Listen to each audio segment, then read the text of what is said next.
During the next half hour, we'll talk with Cardinal Blase Cupich about the need for lawmakers to work together to help end gun violence. We'll take you to the African American Heritage Prayer Service at Holy Name Cathedral, and we'll head north to see how a former Kmart store was converted into a beautiful new campus for a Catholic high school. Welcome to Catholic Chicago.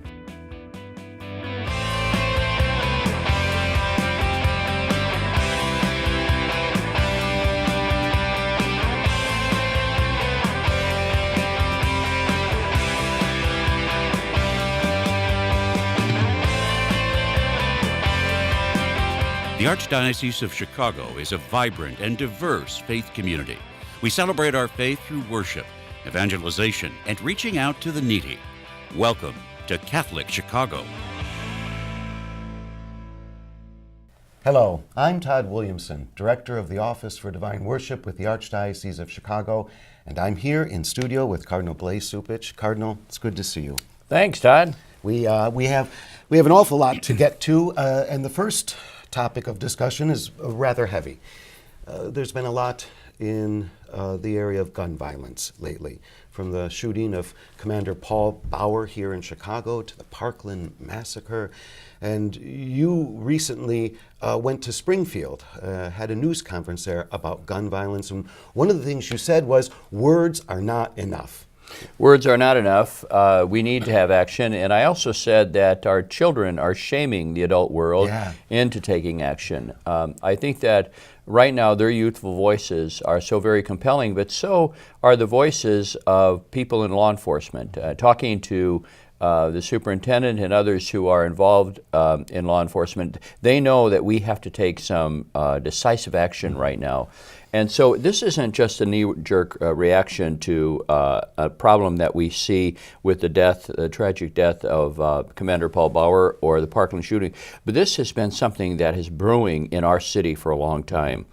We just have too many gun violent murders, and I think that we need to take action as a society to limit the access to these high-powered weapons, but also these bullets that are designed to be armor-piercing, and also those kinds of high-powered magazines that allow multiple bullets to be shot in a crowd like we've seen. So I think that there really is there's a groundswell. And the young people are leading that, and we need to listen to their voices. Yeah. Do you think the trip to Springfield was fruitful? Well, what it did was it helped build a coalition. It wasn't just my voice, but there were mothers who were there. Mm-hmm. There were people who were victimized by it. The police superintendent was present. Many people who are involved in healthcare, who are the first responders who see the devastation of gun violence. So it really was a coalition of a lot of people who just said enough. Yeah, you connected. I mean, it's not just this one, but you connected it to things like mental health care, to education, right, to just wages. Right. So we need to build an environment in which we're going to make sure that violence is not an option for anybody, and that we need to also deal with the fact that there are just too many high-powered guns. Yeah. We don't need weapons of war on our street. And this is not about hunting. I'm a hunter. I've hunted before. This is not about the Second Amendment's rights. This is about whether or not we are going to have and tolerate weapons of war on our streets. Yeah, we just aren't needed. Yes. Just not needed. Thank you, Cardinal, on that. Last month, we talked quite a bit about DACA and the need to protect dreamers. But a lot has happened since then. The Archdiocese of Chicago's Priests for Justice for Immigrants and the Sisters and Brothers for Immigrants held a news conference in the Holy Name Cathedral Chapel. They expressed their support for dreamers, young immigrants who have been helped by the Deferred Action for Childhood Arrivals program. They made commitments to fast during Lent, following in the footsteps of Father Gary Graff, pastor of St. Procopius Parish in Pilsen. He's been on a hunger strike in support of dreamers. And Cardinal, you participated in the National Call-In Day to Protect Dreamers, an initiative of the U.S. Conference of Catholic Bishops. Now the dreamers have received a temporary reprieve. Let's talk about that. Well, I think that what we need to make sure we keep in mind here is that these young people came here, they didn't break any law. Yeah. People brought them in whoever did, they were the ones who broke the law in terms of coming in without proper documents. But these young people are a victim of a system. They came at 2, 3, and 4 years old, and it's the only country they know. Right. And they're contributing so much. Yeah. We should want these young people, brilliant young people who are in medical school, who are in engineering, people who are studying at our universities, who are working 2 and 3 jobs to pay their way because they can't get aid. Yeah. There really is a tremendous amount of talent that we would lose if we don't deal with this. But it's also a matter of justice, because they have not done anything that was wrong, and they're just looking for an opportunity in order to regularize their situation. I think across the board, we have so many young people, 800,000 in this country, that have come here at a very young age and now look for some justice and a pathway forward. And the bishops of the United States have taken quite a stand on this. In fact, I think that we probably are the strongest voice right now, and we've been told that by members of Congress. That's why we organized the call-in day. Mm-hmm. We had a very good turnout of people calling in to the House and the Senate, as well as the White House, to demand action right now. And so we're looking for a permanent fix, not only for the DACA students and the Dreamers, but also for comprehensive immigration reform. Yeah. The country surely has an obligation to protect its borders. That nobody questions that. But we also have to deal with the fact that you have 11 million people here who don't have documents, who are here working. And so we need some sort of worker visa system. We need a path to citizenship for some. We need also family reunification. Mm-hmm. This business of talking about chain migration really overlooks the fact that we're really talking about family members. Families are very important to the social fabric. And if we break them up, if we don't let grandmother in, if we don't let members of the family, the extended family who can provide support, especially to young couples, then we're going to be opening a real can of worms with regard to tearing apart the social fabric of this country. So it's really a far-reaching issue. It is, and we have to do it comprehensively. Yeah. Well, more efforts like that can bring about real change, the call-in day and... Right. I think it's like with the gun violence thing, the immigration thing, people need to take responsibility for their citizenship. They just can't sit in the wings. They have to speak up. They have to vote. They have to become involved in the process. These problems are not going to go away if, in fact, we allow different forces out there who have lots of money to try to influence our elected officials. The citizens of this country have to take responsibility for their citizenship. And my hope would be that we're seeing now more and more people becoming aware of their social responsibilities. And acting. It's like you said earlier on the earlier topic, words are not enough. That's Action right. is required. Exactly. And I think, that, as I said too, maybe the youthful enthusiasm of these young people in Parkland should motivate us at this moment not to just sit on our hands. Yeah, exactly.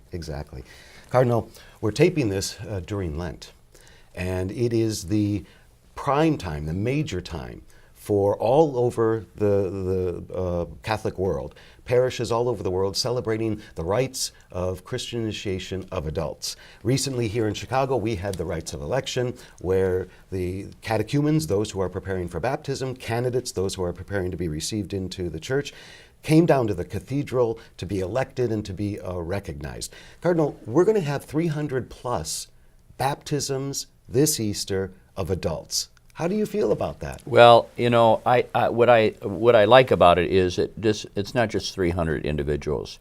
We're talking about 300 families that are being affected. Yeah. And it gives all of those families, but also parish communities, the opportunity to reflect on what their faith means, that they personally have to own it. When an adult stands in front of the rest of the community and affirms what we believe and what we practice each and every weekend, that strengthens our faith. The real witness for the resurrection are these people who are coming forward. If you remember in the scriptures, especially in the Gospels, those who were at the tomb, who were announcing the resurrection, were dressed in white robes. Do you remember that? That's right, yes. Well, many scripture scholars believe that in fact it was the those who were baptized, newly baptized, which was intended, not just angels from on high, but those who were dressed in the white robes of their baptism, who were announcing the resurrection of Christ. And I think it's important for us to keep in mind that when we go to the Easter Vigil and we see people baptized and they don these white robes of their baptism afterwards, what we're really seeing here is the primary witness of the resurrection in the midst of the community, because they have risen themselves. And almost every parish has either catechumens or candidates. So Right. they're examples to the rest of us. Yes. In fact, I would go so far as to say that if a parish community doesn't have a vibrant RCIA program, there's something wrong there. If they're not reaching out to people and spreading the faith and doing evangelization, there really is something that is not connecting with that parish's obligation to do mission work. Wow, what a wonderful challenge. Yes. What a wonderful challenge. Well, and that's what Renew My Church is about. Yep. It is about making sure that we make disciples, we build communities, but we also inspire witness. Yeah. Oh, that's great. That's wonderful. Lively. Two more things to talk about, both involving Catholic schools. Two stories. First one, the college prep, Cristo Rey St. Martin College Prep School, recently moved into a new building. It was a former Kmart that went through major renovation. Our office for TV and radio were up there. Mike May got some video on move-in day. Let's take a look at this. Oh, great. Well, it's our first day of school in our new building. We started the process in 2001. We opened with our first students in 2004. Started with 100 students, and now we're up to 400. And this is our permanent home now, a repurposed Kmart. The old Waukegan Kmart closed over 4 years ago, sitting vacant, a worthless reject. But we saw in it something more, a cornerstone for our new campus. Just like we see something in all of you, our students, something that the world doesn't always see, something that sometimes even you don't see yourselves. You have potential, you have gifts, you have a God-given purpose to become persons for others, and the world desperately needs you. It's a place where if students are willing to work hard, they'll have opportunities open and doors open for them if they put in the time and put in the work. And our alumni have shown that in the past, and they're paving the way for our future students. It's a building our students deserve, and I think will allow us to continue to thrive and excel in achieving our mission of getting our kids ready for the world of work and the world of academics. The Cristo Rey Model School really has 4 points. It's Catholic, but open to all. It's college preparatory. It's needs-based, which means all of our students come from families that can't afford private Catholic schools. And all these students participate in our corporate internship program. 5 days a month, the students are out in doing entry-level clerical positions, But by doing that, the funds that come in pays for almost 3/4 of their tuition.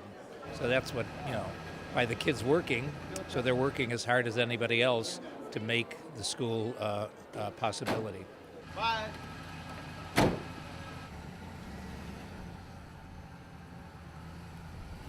What a great experience for them. They have a particular work model there, work-study program, don't they, up at Cristo Rey? Well, what it does is it brings together a partnership of employers who pay for the tuition of these young people. Really? And the young people provide service within those companies they work. And what it does is not only provide revenue for a young person who wants an alternative education in our Catholic school system, but also teaches skills to young people about the future of how you take responsibility, how you show up, how you make sure that you learn job skills, that you learn the social skills that go with working as well. So it is an educational system that allows everyone to benefit. And it really does highlight how education is not just the component of people who are in a particular school who teach, but it is education is a social responsibility of the entire city, of an entire community. it does take a community to educate, to form a child. And I think that this is a wonderful model that really puts that front and center. Second story about our Catholic schools happened just a couple of blocks away from here. Last month, African American Heritage Month, you were the celebrant at a prayer service that, according to one witness who spoke to me, was loud and great. Yes. The Office for TV and Radio were there as well. Oh, they good. have another video. Oh, great. Let's take a look Turn at up the volume.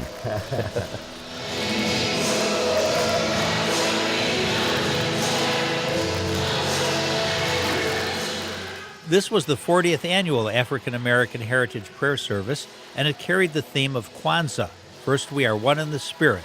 The service began with a procession of students bearing their school banners. One of the highlights of the prayer service was the choir, under the direction of Dr. Walt Whitman, and made up of students from the Academy of St. Benedict the African, St. Albie School, St. Philip Neri School, and St. Sabina Academy.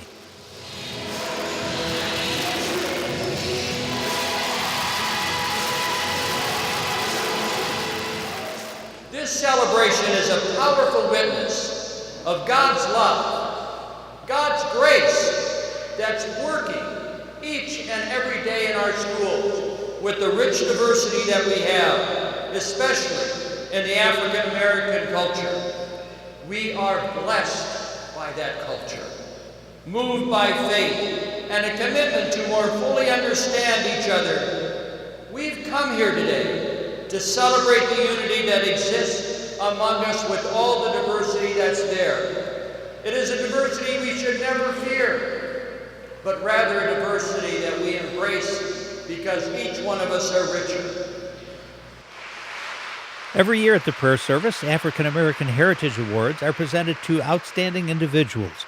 The 2018 recipients were Bishop Joseph Perry, who could not accept in person because he was at a retreat, Father David Jones, pastor of St. Benedict the African Parish and the Cardinal's liaison to the Black Catholic Initiative, and Peyton Marie Ashford, a senior at Marist High School and parishioner at St. Albie. Simply to say thank you to God, to Cardinal Supis, and the leadership of the Office of Catholic Schools, but most of all to you, the students. I'm most impressed on this occasion to remember that 40 years ago I was seated in one of the pews that you were seated in. So I hope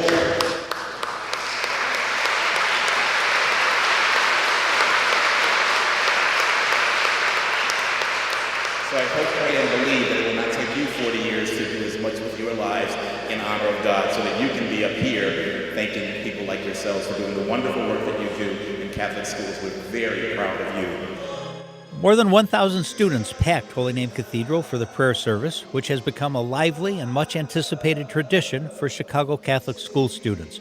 Reporting for Catholic Chicago, I'm Jim Dish.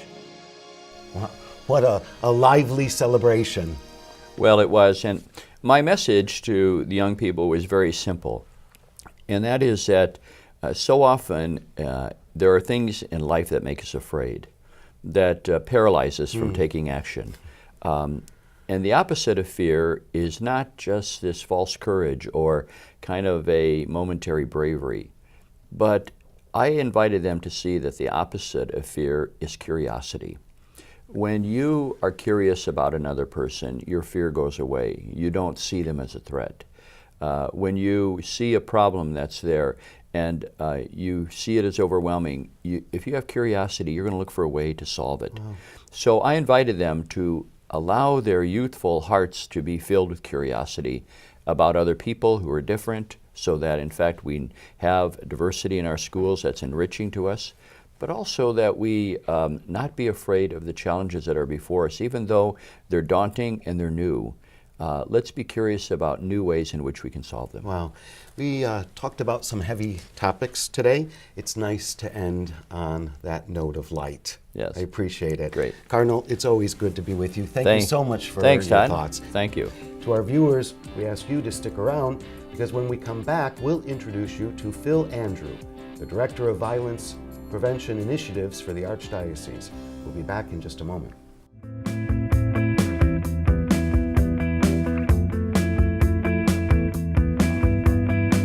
Excellent outreach to all Chicago area Catholics of the radio programs that are produced by our radio and TV office and the various ministries of the Archdiocese. I have the pleasure of hosting many of those programs. As of this new year, Catholic Chicago Radio can be heard Monday through Friday from 8 a.m. to 9 a.m. on WNDZ 750 a.m. So please take a listen for all the latest news, events, and Catholic conversation to start your day. Listen to Catholic Chicago Radio, 8 a.m. to 9 a.m., Monday through Friday on 750 a.m.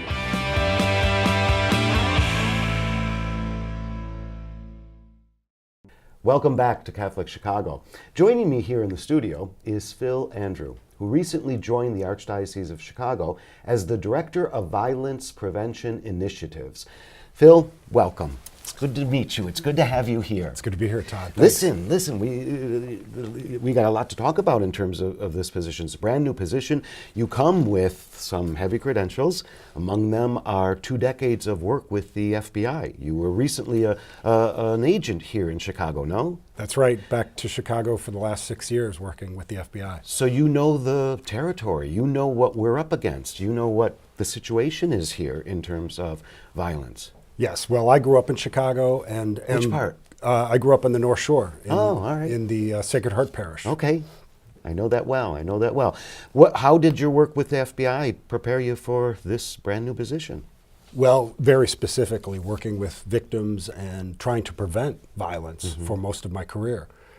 For 16 of my 21 years with the FBI, I managed and led crisis negotiation teams, which deal really specifically with folks that you're meeting folks at kind of the worst moment in their life when they're faced in really desperate circumstances, and bringing a skill set and support and really at the heart of it is empathy, really understanding what's going on. And that, I think, is something that we could use a really healthy dose of as we face this issue in Chicago. One is really just understanding what it's like to be the victim of violence or to deal with the traumatic effects of violence in your neighborhood, in your family, and in your life. And I think once we start listening and understanding that, our way forward is going to be quite clear, that we need to do everything that we can to make sure that our children are free of gun violence. Yeah. I've been working with the Archdiocese for 17 years. It's more of a ministerial role, and that's exactly what I just heard in that. It wasn't FBI talk, that was ministry talk. Well, I think when you're dealing with people, that it really does come down to relationships. And part of one of the root causes of the violence I think that we see in our city and our culture at large is a sense that we don't belong to a community. And this notion that violence that's happening to one of our neighbors is somehow doesn't connect with us. It's over there. When the truth is that both the trauma that someone is absorbing in a violent event, that emanates from that event. And it does affect us. It affects us both emotionally, it affects where we decide we're going to go, it affects the economics, and specifically the economics of our city, how much we spend on policing, on the effects of gun violence from a medical standpoint, and the economic effects of someone that's been victimized or traumatized by violence. Their productivity over years is unbelievable in terms of its cost to our society. It's like there is almost no area of our lives that it doesn't touch, that it doesn't affect. Well, think about it in terms of the effect of fear. When you think of a violent event happening, for instance, what happened in Florida recently that the Cardinals spoken so profoundly about, the fear that emanates, that of course we want to protect our children, and we start worrying about that, but we tend to make the worst decisions when we're afraid. It's very much a physiological effect. And when I think of that and the incidents that I've been personally involved in as a professional and as a survivor, I think that it's so important that we see through that fear. And I think there's a huge faith component to that, that we can rise up and be successful, we can though meet there this. are frightening circumstances. And I think the faith aspect of it is really what drives us coming together as a community. I know that I've always been a big fan of team sports. I think I'm more successful when I'm part of a team. And I think that's a big part of this position here is building the right team and working in coordination with others to be more effective. But it's also a great response that when we're frightened. And when we're frightened, we should come together as a community and we should talk about it and we should come up with the solutions that really make sense for us all in a community, not just a few of us. What does it say to you? Because I think this is important. What does it say to you that the Archdiocese, the Cardinal Cupich, has established a director for violence prevention initiatives? I mean, a whole office just dedicated to this. What does that say? Well, it says a couple things, and I know what it's saying to our community, that this cardinal, this really very powerful moral leader that has answered the call of the Holy Father to be the field hospital, has said that this is important and that we're going to do something about it. And as both a faith community, as both the Chicago Catholic Church, that we're going to start building the capacity. We're going to build the community that's going to provide some solutions here. And we're going to do that in coordination with our civic leaders and our civic institutions and with our other faith and ecumenical partners. That it's a time for us to start providing some leadership. And I think that level of commitment, saying that this is so important as to both the way we practice our faith and how we demonstrate our faith through the work of social justice. How we put that faith in action. Exactly. I think it says an awful lot. I know it's early, and you're new in the position, but even for our viewers, what kinds of initiatives are possible? What kinds of initiatives would you be directing? Yes. Well, you're right. It is early, and right now I'm listening because the truth is that as a church, as the Catholic Chicago Archdiocese, we have been doing a lot in this space. We have been involved in addressing the root causes of violence for many years. Through Catholic Charities and our other partners, we're addressing things like poverty and job training and trauma counseling and mental domestic health abuse. Yes, all of these things that are connected. They are. They're both we're helping folks that have both experienced trauma, and we're helping folks try to avoid a lifestyle that might involve violence. So we're doing a lot of great things. I think one thing is just understanding the great things that we're doing, what's working, what we could build capacity on, what we could do better if we partner with some of our natural partners. It is a huge responsibility. It's a needed area, a needed position in this area of violence. I'm glad you're here. I'm excited to be able to work with you in the future. We sit close to each other in our workspaces. So welcome. Good luck with it all. Thanks, Todd. It's a pleasure to meet you. I hope we'll have a lot of more opportunities to talk about what we're doing. I think so. And thank you to our viewers for watching, for spending this half hour with us. I'm Todd Williamson for the Archdiocese of Chicago. We'll see you on the next Catholic Chicago.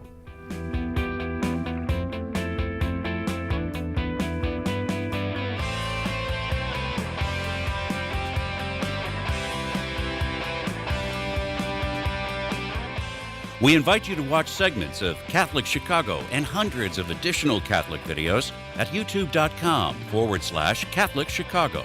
Like us on Facebook. Follow us on Twitter.